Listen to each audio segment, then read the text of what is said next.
واضرب لهم مثل الرجلين جعلنا لأحدهما جنتين من أعناب وحففناهما بنخل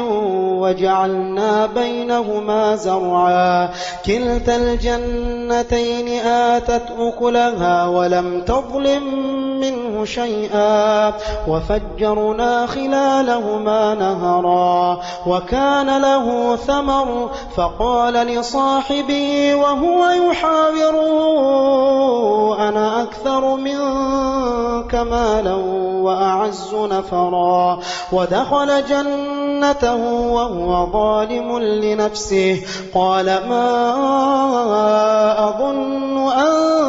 تبيد هذه أبدا وما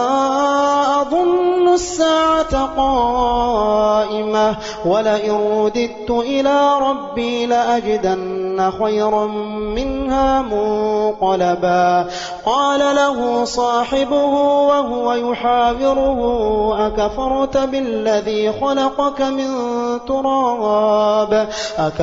بالذي خلقك من تراب ثم من نطفة ثم سواك رجلا لكن هو الله ربي ولا أشرك بربي أحدا ولولا إذ دخلت جنتك قلت ما شاء الله لا قوة إلا بالله إن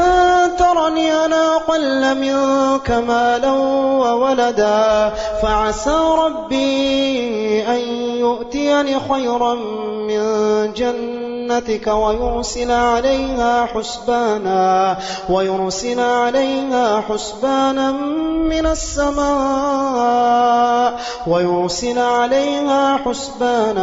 من السماء فتصبح صعيدا زلقا أو يصبح ماؤها غورا فلن تستطيع له طلبا وأحيط بثمره فأصبح يقلب كفيه على ما أنفق فيها وهي خاوية على عروشها ويقول يا ليتني لم أشرك بربي أحدا ولم تكن له فئة